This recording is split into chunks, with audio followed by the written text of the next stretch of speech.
All right, we're going to go and get started. Hey, for those of you who just joined us, we'd love for you to introduce yourself in the chat room. If you don't know me, I'm Mike Shentrup. I'm the founder and lead trainer for Advanced Police Concepts. And you know that we believe the great men and women in law enforcement deserve awesome training from the best instructors and topics that matter. It's kind of what our why statement is. I believe that's important so you know how to move forward as a group. I have a great group of instructors as part of my cadre, and they're awesome. They make everything. APC is not the same without them. I'll introduce Steve here in a second, and we'll get started. We do value your time.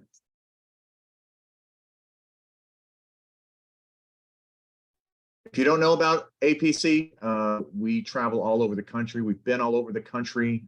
After this year, we'll probably have been in 20 states live and virtual training, online webinars. We've been in, I think we're not quite to 50 yet. I think we're at 48 or 49. We've also, people from other countries have watched our webinars, at least, and taken some of our online courses. So we do a lot. If you're interested in taking one of our classes, we already have about 80 classes scheduled for this year, from advanced interview and interrogation to leadership. I see people from Wisconsin. We're going to be in Wisconsin this year. We're going to be in north, right outside of Chicago. Missouri will be in St. Louis. And so we're all over the place. We love traveling, we love teaching, we love sharing. Last slide. Advanced Police Concepts is the corporate sponsor of the Southeastern Field Training Association's 2023 Field Training Officer Conference. Now, I see some of you folks from up north, and I will tell you that today in Central Florida, where I am, it is going to be about 82 degrees and sunny. So May 8th through 10th in Fort Walton Beach, Florida is going to be fantastic. The nights will probably be still in the high 60s and the daytimes will be in the mid 80s with sunshine. So it's a wonderful location, but the conference is going to be exceptional. We're close to selling out. I think there's 20 spots left. So if you know somebody in your organization who can benefit from whether it's a field training officer, the coordinator for your organization, or you're a senior field training officer, or there's a commander who may get something out of this conference, we'd love for you to come. It's we call it the Southeastern Field Association, but it's really, we're trying to make it into a national organization for law enforcement trainers, both corrections and the road patrol side. And that's it for me. Next, I'm going to introduce Steve Sweeting to you. I've known Steve for probably about 15 years. Within the last month or so, I started realizing Steve has really taken the idea of Stoicism, which I kind of vaguely knew what it meant as and applied it to law enforcement, which I found super interesting, Steve. I just thought it was outstanding enough to where I said, Steve, you got to come and share this with other people. I will say that Steve is a novice webinar person. So we kind of wanted to keep it kind of small, but I've seen what Steve can do. And I think it's going to be wonderful.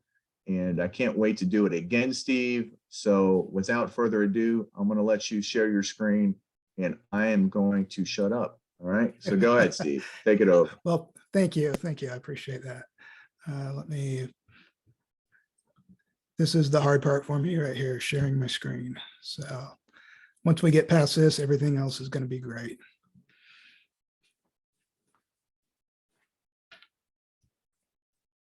Okay.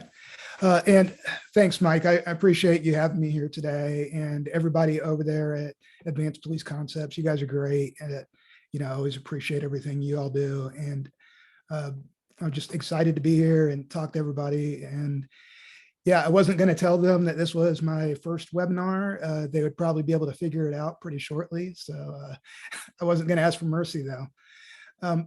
on your screen, you're going to see what appear to be a bunch of random topics. I thought it would be fun to show you how all these seemingly unrelated things can come together to help you build resiliency and help you with your mental toughness.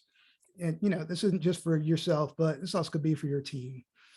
So up here we have Stoicism, time machines, happiness, blazing fires, George Washington, amor fati, and doing hard things. And I guarantee if you just hang in with me for a little bit, it's all going to make sense. So, what are you here to learn? You're here to learn about resiliency, and you're here to learn about mental toughness. And the goal of this training will be to, give you some takeaways, some things you can do to work on those skills. So just so we're all on the same page about resiliency. Resilience means being able to take on whatever challenges that life gives you and help you to be able to keep pushing forward. It means having the mental and emotional toughness to persevere through difficult times. And, resiliency isn't about taking a beating. It's not about just suck it up or, stiff upper lip or take it like a man. None of those unhealthy things. Resilience is about thriving, not just surviving. If sucking it up or, taking it on the chin is a reactive thing, then resiliency is proactive. So about me, my name is Steve Sweeting. I am currently employed as a sergeant at Gainesville Police Department. I've been there about 17 years, and just like you all, I'm a normal cop. I'm a normal guy. I've been through a lot of stuff in my life, which, some hard things, which led me to learn about and practice Stoicism. I started out in Marine Corps infantry. I did my 4 years. I went to college. I was hired at GPD in 2006. I specialize in plainclothes work. Me and Mike Centrip used to be my shift commander once upon a time, and he used to put me out in the field to catch burglars late at night on midnight shift. And he and I had a good time chasing down some burglars and catching criminals, catching crimes in progress. So those were always good times. Down here, plainclothes work is dangerous, and it does require you to be a little bit tough. It requires you to, move past incidents, that are risky and dangerous. Down on the bottom right, you'll see that me holding a ski mask and a knife. This was taken this last summer where a couple guys tried to rob me out on the streets. Moved past it, was out there, plainclothes, working, catching burglars again the next night. I'm not going to give you guys a long list of my personal drama. This isn't really about me. I'm not going to tell you about all my setbacks and all the problems I've had in life that kind of led me here to be talking about resilience. But I will give you a couple examples and, what my story is, what led me here. I've had 2 incidents. I've had the distinction of winning 2 medals of valor for, those 2 incidents basically occurred within 8 years of each other. And in between those 2, I learned that resiliency and coping skills, mental toughness, they're all things that are learned and developed. So the first incident, it involved the officer-involved shooting. I had to rescue an officer who had been severely beaten. It was a bad day. There was, a lot going on. The incident kind of wrecked me. I had to take some time off of work. I did not handle it well. I started, drinking quite a bit, drank myself to sleep. I made some enemies. I'm not really proud of how I responded at all. I actually got so bad, I wound up lashing out at the officer that I saved that night because he put me in that situation. And I just learned that I didn't have the tools. I did not have the coping skills. So, what I do, I made those realizations about myself, and I started to do the work. I started to read, started to learn, started to reach out to some mentors, and basically just worked on Steve a little bit. So, during that time, read quite a few books, but, I read some books by Ryan Holiday, one called Ego is the Enemy, another one called The Obstacle is the Way. And then I read a book by a guy you've heard of, David Goggins, and he talks a lot about, callousing your mind and mental toughness. So, about 8 years after that, I had my second big critical, award-winning incident where this one was a vehicle fire. And I get to the scene, two vehicles head-on collision, both vehicles engulfed in flames, 6 people altogether. And there's a couple other officers from another law enforcement agency standing there. They can't get close to the flames. They're scared to go in. I ran in, broke a window, drug a lady to freedom. I could not rescue the other 5 people. They burned right in front of me. Not to say that I didn't need a beer after that day, or that, I didn't have any negative feelings, but the difference was night and day. The second time around, I didn't need to take time off of work. I didn't have any really bad emotional outbursts. I didn't lash out at anybody. I responded well. And, what I figured out is I had just developed the tools that I needed to handle those kind of situations. So that's what brought me here. It's putting all this together in my mind and thinking, hey, this could probably benefit other officers, other people in my line of work. So that's basically what got me here. So Stoicism, everybody comes to it from a different place, depending on how much you know about philosophy or how much you know about history. Stoicism is a 2,300-year-old philosophy. It started by the ancient Greeks.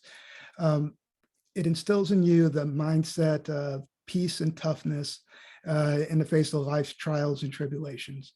It teaches you that genuine happiness comes from within and not things like your possessions or praise from other people. Stoics focus on the things that they can control, and they work on building up internal strength, wisdom, while at the same time maintaining an attitude of detachment to external events. This enables you to face adversity with resilience and find joy and contentment in the present moment, mindfulness. Through the consistent practice of Stoicism, you develop the power to stay calm under pressure and emerge from challenges with a stronger sense of fulfillment.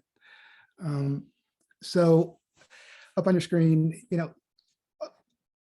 Stoicism it's a philosophy, it's a practice, it's a group of ideas, and it's a discipline that you engage in. It's something that you apply. It is not a religion. It has absolutely nothing to do with religion. If you're non-religious, you can practice Stoicism. If you are religious, any major religion, it's not incompatible with anyone.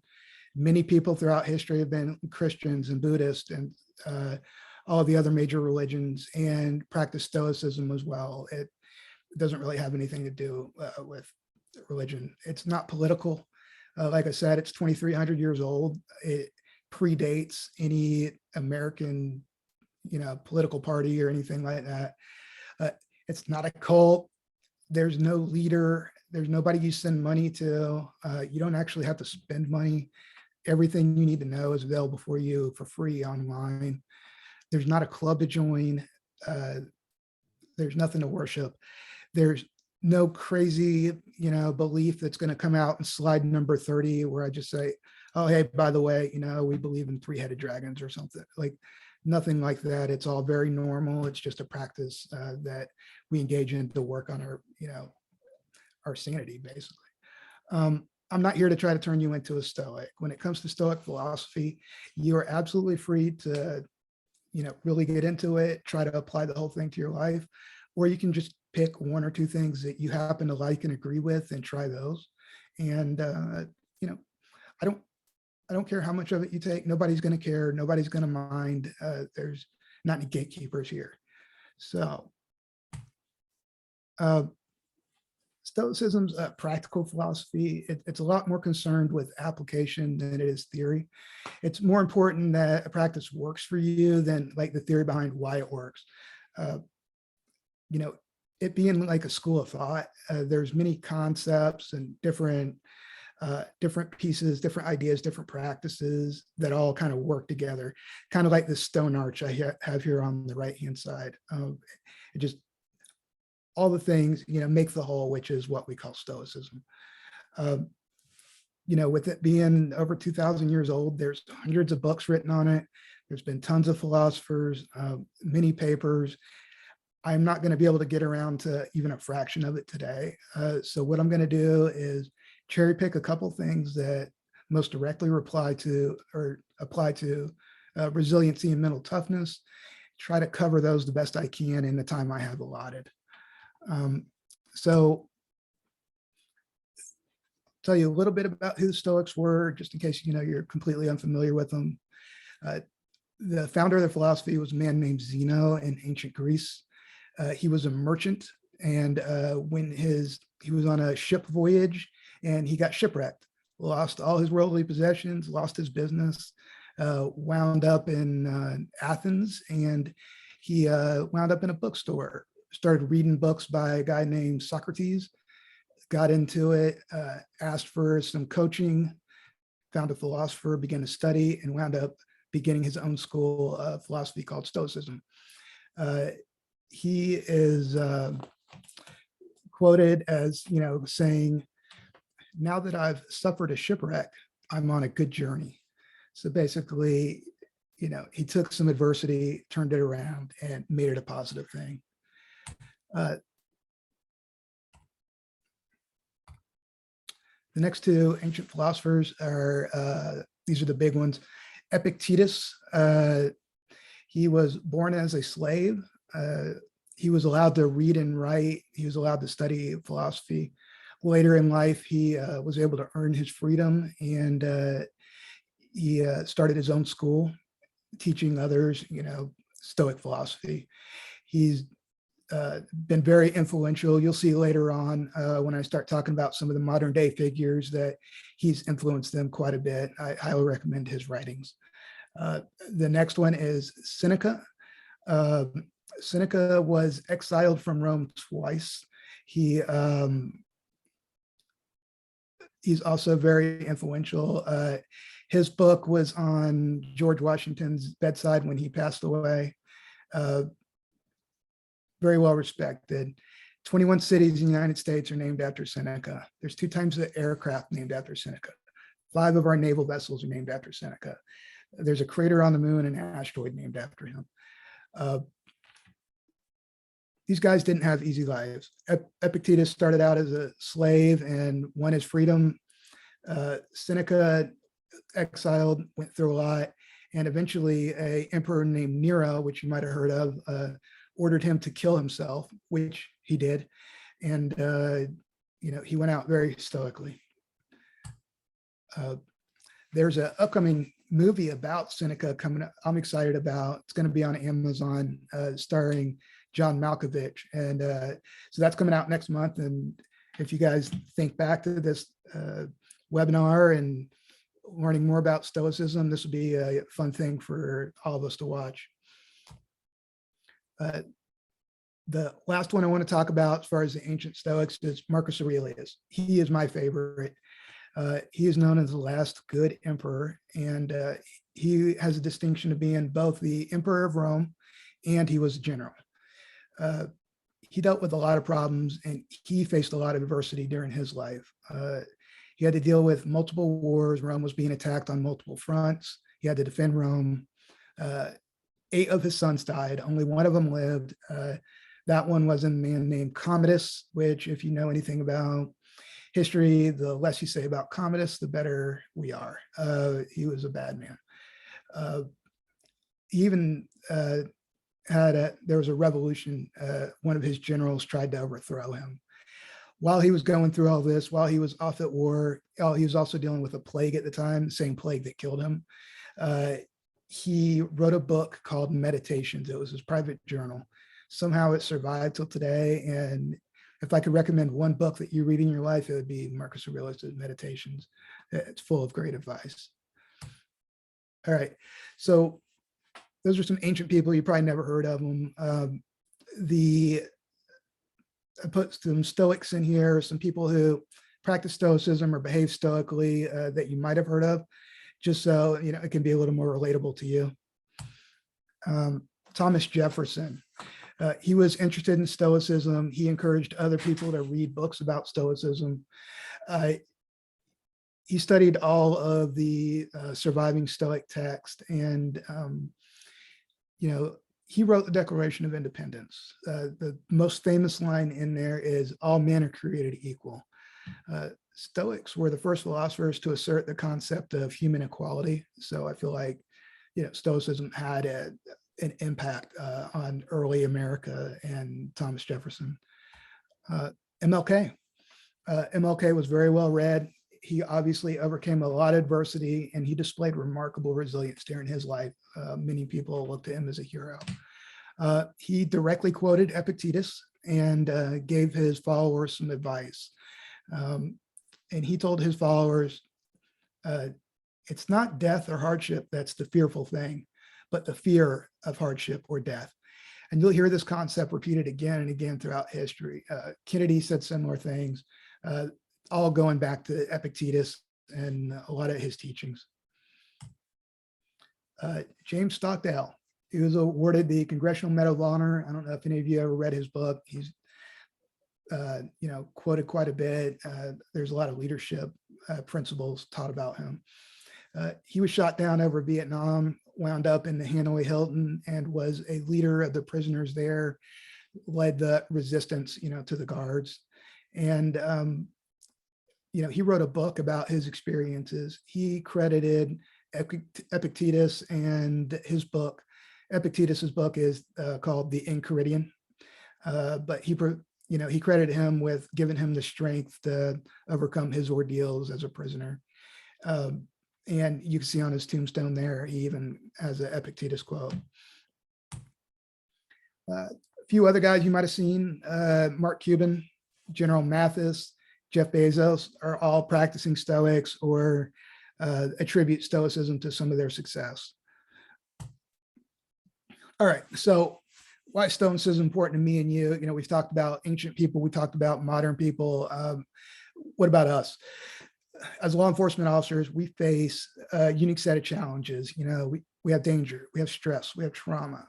It's important to have a philosophy that not only guides us to make ethical decisions, but also provides us with tools to handle all these challenges, all these things that we have to deal with some kind of resilience, and also, provides us with a way to maintain our sanity. That's where Stoicism really shines. Because it focuses on inner strength, wisdom, and discipline, it gives you the tools to handle the tough days. And, you can find some peace and find some happiness, even when things are pretty chaotic.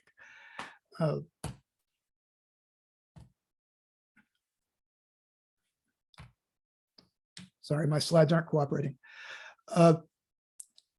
So, I discovered Stoicism out of necessity. I shared with you a little bit about, some of the stuff I went through. And, the last 5 to 7 years haven't been a lot different for all of us. We had the pandemic. We're all dealing with staffing problems, this quiet quitting thing, the apathy that seems to be prevalent in a lot of police departments, the war on police, what's going on with the media, the civil unrest, the riots, defunding, and just all the other stuff that we have to deal with, right?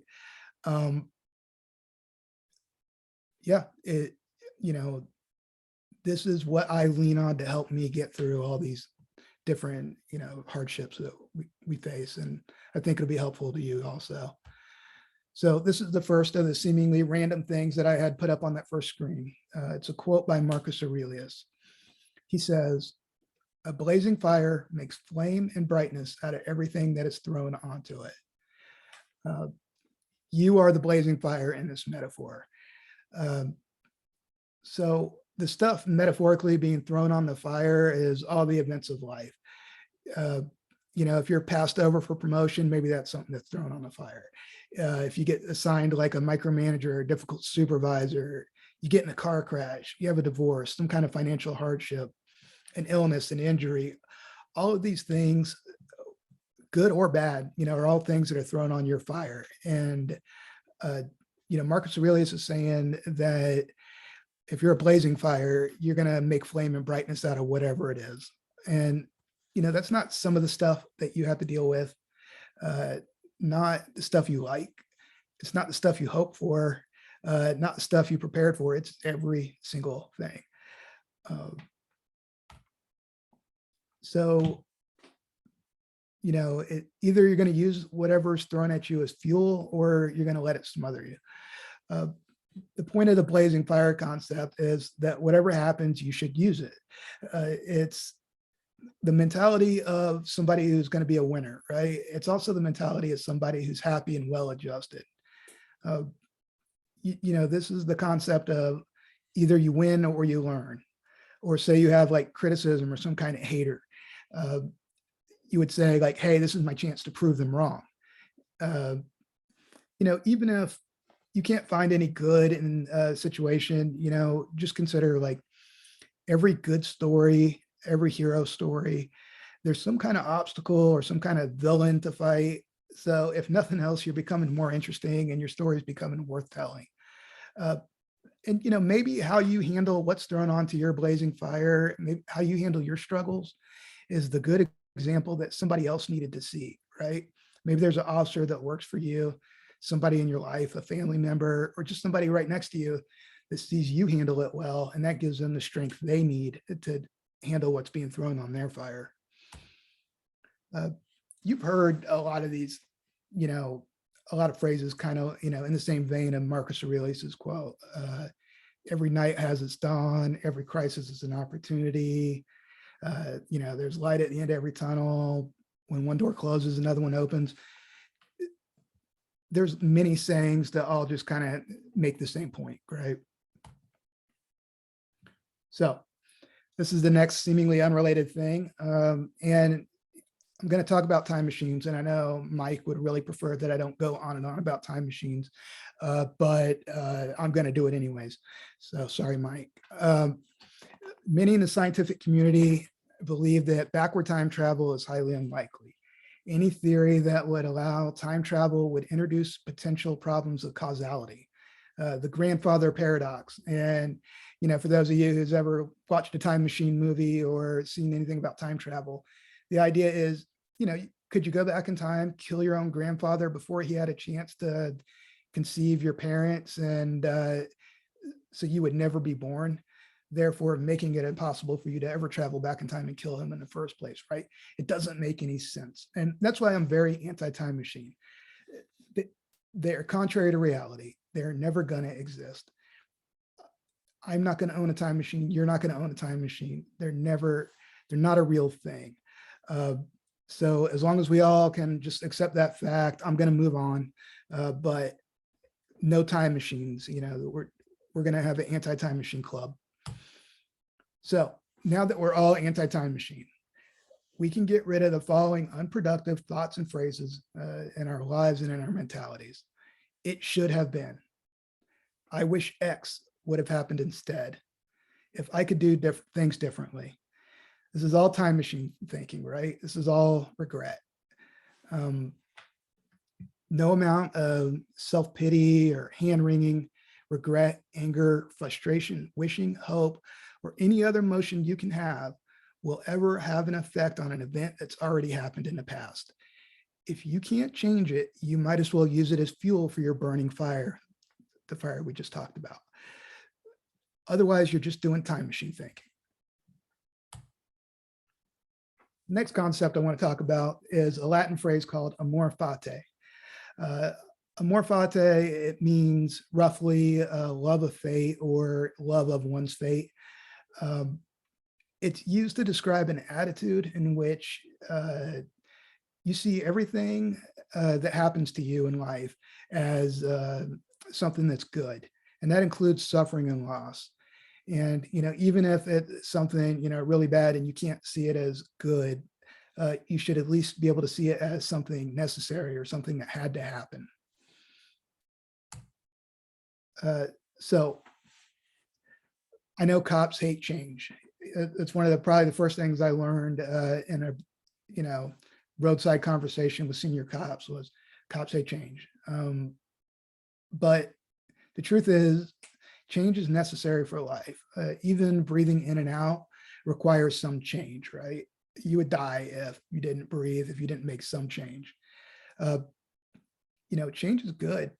Children growing up and leaving home, leaving their families and moving out, it might seem like a rough change for the parents, but they don't do that. They can never get married. They can never have their own children and make those grandchildren. Uh, all good things in your life require change. New jobs, new opportunities, new house, new car. Anything good that's ever happened to you required some change from a previous state. So you try not to be, I know we're cops, but try not to be too anti-change. Also, since we're not doing time machine thinking anymore, resisting change is pointless. It's going to happen. And so, you might as well just accept it. And it is kind of an attitude of acceptance. While I'm talking about this, have you guys ever had a change in your life that at first you were really upset about? Something happened, you saw an event as negative, but then it turns out that you dodged a bullet, or it turned out to be a good thing. Did you ever feel foolish about your response to a change, like after the fact? Like, for example, maybe somebody breaks up with you, you have a hard breakup, you're very upset, and then a few months later, you meet the love of your life. There's a lot of situations where, this could hold true. Maybe you lose a job and then you find an even better job. And all that, being upset in the first place was really pointless. The truth is, we don't know the future, and we don't know how or why things are going to work out. None of us have a crystal ball. The best thing to do with reality is just to see it clearly, accept it for what it is, and do what you can with what you got. So it's not about being a punching bag. I'm not saying, everything that happens to you, just take it. This is more about seeing things for what they are and accepting them for what they are, instead of wasting time whining about what coulda, shoulda, woulda been. If time machine thinking is about pointlessly looking back with like sadness and regret, then amor fati is the exact opposite. It's about accepting the present moment with some confidence and looking forward to the future with hope and a proactive mentality.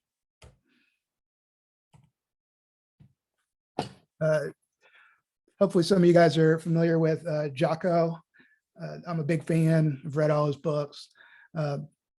His company, Echelon Front, they charge corporate customers buku bucks to train leadership to corporate, staff. They tell them basically the same thing I'm telling you right here, right now. If you guys have ever heard his Good speech, speech entitled Good, it is basically Jocko's version of amor fati, and it's amor fati in action. We won't have time to play the whole thing today. It's pretty long, but a couple little quotes from it. Didn't get the high-speed gear we wanted? Good. We can keep it simple. Didn't get promoted? Good. More time to get better. Got tapped out? Good. It's better to get tapped out in training than it is on the street. Got beat? Good. We learned. You guys can pull it up on YouTube, but it pretty much goes on and on like that for 3 or 4 minutes. Basically he's saying there's always an upside to everything that seems like an obstacle or disadvantage. All right, moving on. My example of a good Stoic is going to be a person that's resilient and uses Stoicism for resiliency is George Washington. Hopefully you've all heard of him. So it's not widely known that he was a practicing Stoic, but I'm going to go ahead and make the case that he was. As a young man, as a child, he lived very close to a family called the Fairfax family. They're well documented to be avid Stoics, and he spent a lot of time there with them. I'm sure, a lot of their beliefs rubbed off on him as he was growing up. His favorite historical figure was documented to be a man named Cato, and Cato is held to be an example of the perfect Stoic. He was an ancient Stoic. As a matter of fact, when Washington and his army were camped at Valley Forge during the freezing winter during the Revolutionary War. He put on a play about Cato to inspire the troops. Also he was known for his self-discipline, his mental composure, and his love of his fellow man. Those are all Stoic virtues. He was also a fan of Seneca's work. And like I said before, when he passed away, there was a copy of Seneca's book on his bedside. So he read it, right up till the end. Washington, experienced a lot of situations that required resiliency and determination. He had many defeats. He was beaten probably more often than anyone, honestly. He had a lack of supplies. He was outnumbered. The weather was against him. There was even a conspiracy to overthrow him. All things he had to deal with while, maintaining his composure and leading our army to victory. So, next thing I'm going to get into here is, the concept of doing hard things. We've talked about the theories. We talked about people who practice Stoicism. Now we're going to talk about what you can do to be more resilient, to develop your own mental toughness. And to me, there's no better way to do it than doing hard things. This is a little tongue in cheek, right? The world is wonderful and happy and trouble-free. Everything's great, right? It's always going to be that way, right? No. We're all adults here. We know bad things happen. Our careers have taught us that, if nothing else.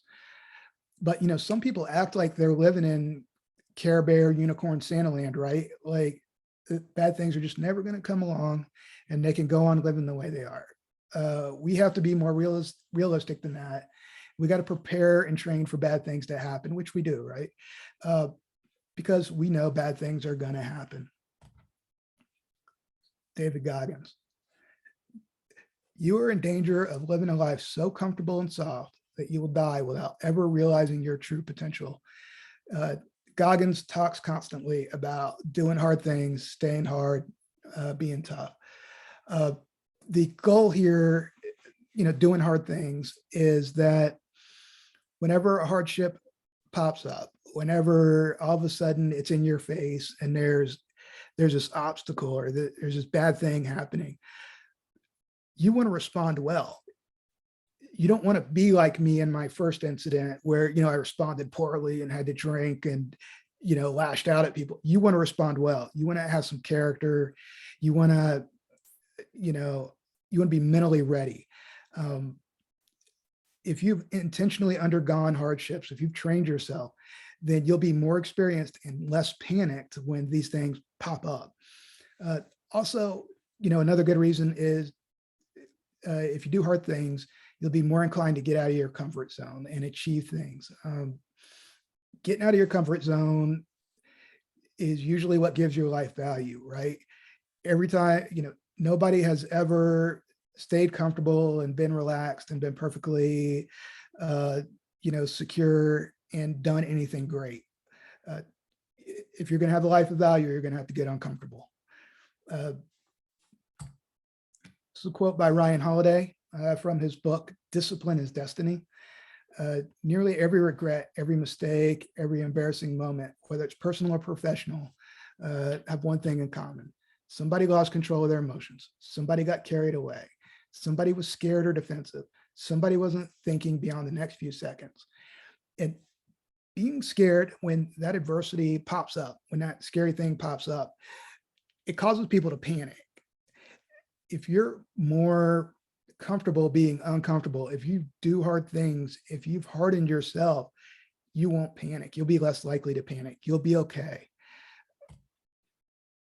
So the Stoics believe that undergoing hardships makes you more resilient. There's lots of quotes here. I'm just going to cover a couple. Seneca said that difficulties strengthen the mind as labor does the body. Just the same way, if you do a bunch of push-ups every day, you're going to get stronger and be able to do more push-ups. If you undergo a lot of hardships and you do it every day and you do it intentionally, you're going to be able to handle more hardships. Another quote by Seneca, it's a rough road that leads to the heights of greatness. Again, everybody who has ever done anything of value, anybody that we look up to, they probably went through something hard. They probably didn't just have it handed to them and they coasted right along easily. Final quote by Seneca.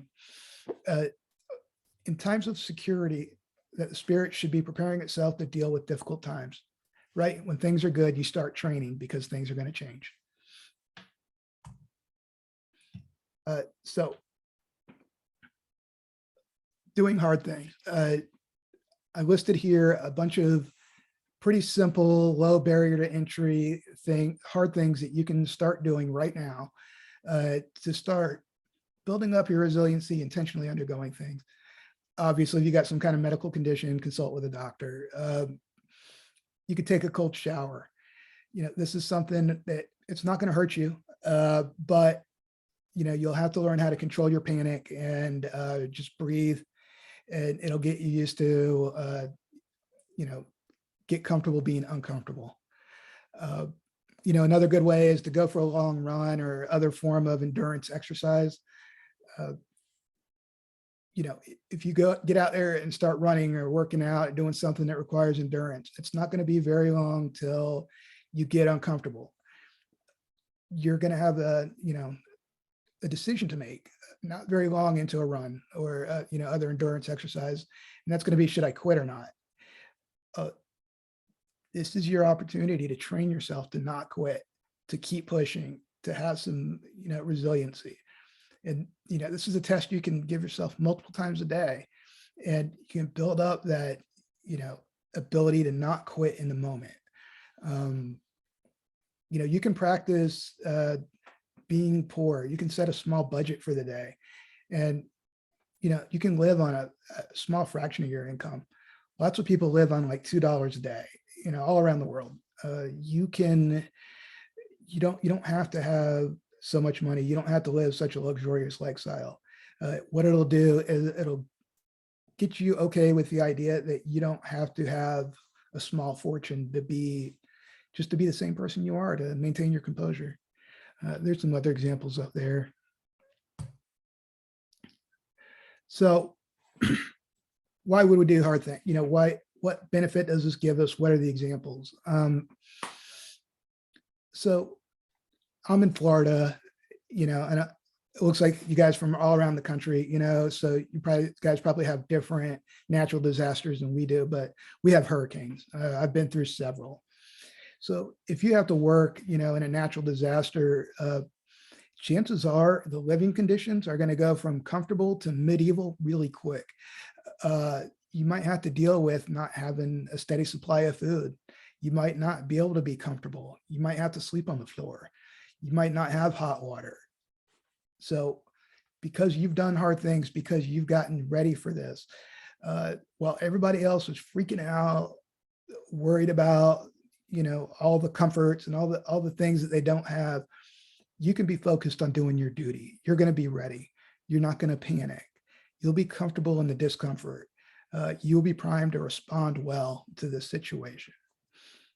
And, as law enforcement officers, that's what we want to do, right? We want to be the person who's ready to help others when the time comes. Maybe you're a leader, because you do hard things, you're, more inclined to take on a hardship for the sake of one of your team members, right? Willingly relieve them of a duty. Maybe they're, out on a crime scene. Maybe they're working a traffic homicide and they're stuck in the rain. Maybe they've, been out there for a while. You can go tap them on the shoulder. You can tell them, hey, go dry off, go get something to eat, go rest, relax a little bit, get a water. Because you realize, hey, I'm not made out of sugar. I can deal with some hardship. I don't have to sit here at the station and be all comfortable. I can take this on for them. I guarantee you guys, I do this for my people, and I guarantee you they appreciate this more than any training or days off or anything like that I've ever given them. This is what people remember. Or on our picture in the bottom left, I think we've all seen this video of the officer saving the baby. Maybe just because you do hard things and you're deep into a shift and you don't really feel like it, you still have a little more endurance, and you can step up and be ready to go when that situation happens and you have to respond to an emergency like a hero, and you're not too out of shape or too, tired to go and save lives. My final point about, doing hard things and the benefits it could have is, say you do, practice doing without, having less money, and you realize, that you don't need financially as much as you think you do. Maybe your spouse loses their job, something bad financial thing happens, the 2008 housing crisis happens. And all of a sudden you have to do with less income. Your response is going to be very important to your relationship and to your spouse and your family. All eyes are going to be on you. When they come to you and have to tell you, hey, I've lost my job. Hey, we're not going to have this money. Your job is to not panic. Your job's not to freak out. Your job is to be a leader and show them that everything's going to be okay and you're going to make it. Everything's going to be fine. Your kids, your family, your spouse, they're going to look at you and they're going to remember this for a lifetime, how you responded. You want to respond well. So, wrapping it all up, your takeaways, if you don't get anything else from this, just remember, whatever's in the past is in the past. Don't dwell on it. It doesn't help you. Moving on. Your only logical option is to use events and circumstances as fuel. Anything else is going to be counterproductive. It's not going to help you. Use it as fuel. Find a way to make it good. Do hard things to build up your resiliency, right? Intentionally undergo hard things, push yourself. And then use that resiliency that you found to benefit other people. If you can't share it, if you don't benefit others, then what's the point? Just a reminder, this is a discipline and a practice. You got to put forth the effort and the work to see the results. Otherwise, if you don't do the work, it might as well just be Instagram self-help stuff. Doing all this stuff. I'm sorry, Mike, did you need to say something? No, go ahead. Oh, okay. There'd be little point to all of this, building this resiliency, if it didn't end up in us being happy or at least content. All our feelings and experiences are different. I'm not going to tell you how to feel. So I'm just going to tell you, what it does for me. When I accept life as it comes and I can find the good in everything, I feel happy. And when I'm confident that I can handle whatever happens, I feel a lot less anxiety. When I practice exercise that help me take control of my mental state and my emotions and my actions, I feel more in control of things and less stressed. And when I feel like I don't have anything to fear, I can focus on enjoying my life. When I can share what I've learned and what helps me out with other people like y'all, I feel a sense of satisfaction and connection with my brothers and sisters. So, thank you very much for letting me share my philosophy with you guys and helping me be happy today. And hey, Steve, wonderful, right? Yeah, go to streetstoic.com. It's a free website, right, Steve? Everything's absolutely free there. Everything's free. All the articles, all the resources, everything's free. And getting ready to release a book here, hopefully in the next 6 months or so. Absolutely. I will be, I'll be a vendor and presenting, or, I'll just be a vendor at the conference, the field training conference. I'll probably bring the boat. So maybe do a little fishing while I'm out there, and I'll hopefully have some books for sale, and looking forward to talking to people about Stoicism and how they can use Hey, if it. anybody has a question for Steve on his thoughts, say, raise your hand. I'll let you talk. You can ask a question in the chat, or use the question button, whatever you want to do. We'll stay on for a little bit. I will say when Steve first started talking to me about this, it just hit home, because over my career, I learned in my 25 years at the agency that when I just focused on what I could control, which was my work ethic, which was my attitude and stuff like that, my career took off. If you Absolutely. focus on things that are completely out of your control, you stay stagnant in life and you stay stagnant in your career. So That's so focusing true. on what you actually have control over was wonders for me. And, Mhm. I sometimes say that God had a hand in what I was doing and I had no idea, right? And it worked out great. But kind of the same thing, whether you take it from a religious angle or you just take it from the idea that focus on hard work and what you can do every day to make your job the best you can be and your happiness. The other thing I tell people too is, why would we want anybody to control our own personal happiness? Why would we That's right. want our bosses to control our happiness? How much control are we giving over to another human being in those regards? Absolutely. Oh, my boss makes me sick. He's always does this. Well, you ultimately take whatever input he gives you and make yourself upset and sick. So it's easier said than done. Don't get me Yeah. wrong.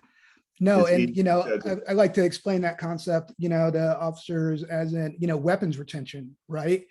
When you have your firearm way out here, it's very hard to maintain control of it. Somebody can jerk it away from you. And that's like, worrying about things that you can't control or somebody else's opinion, things that are outside of your realm of control. If you hold it in tight here, nobody can get it away from you. You retain your weapon. And that's like focusing on things you can control, your emotions, your reactions, and things that you do and say, and not worrying about what other people are doing. And that's how you retain your weapon. Yeah. Steve, we had our assistant chief, and you know which one I'm talking about, went into a shift briefing one time. I was standing right next to him. I was captain. And question was asked. This is when we were going through the huge turmoil over the contract and stuff. I don't know, 5 years ago now.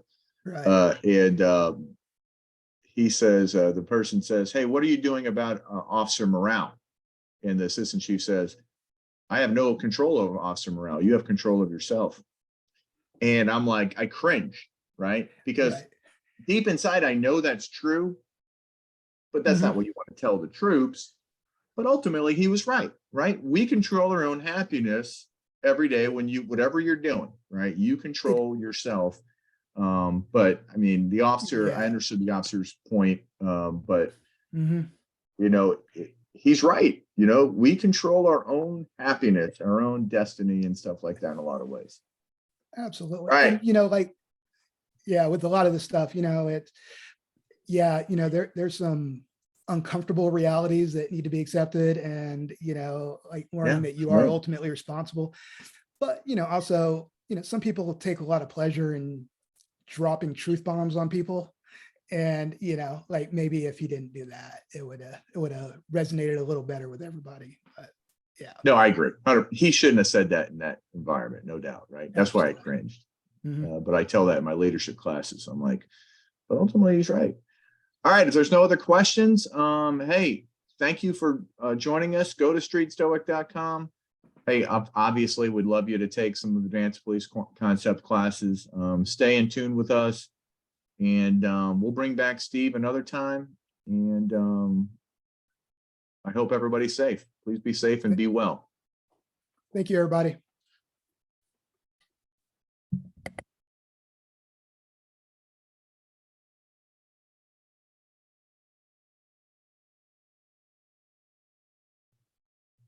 All right, Steve, we'll talk to you later, brother. All right. Nice Take care, job. Mike. Appreciate it.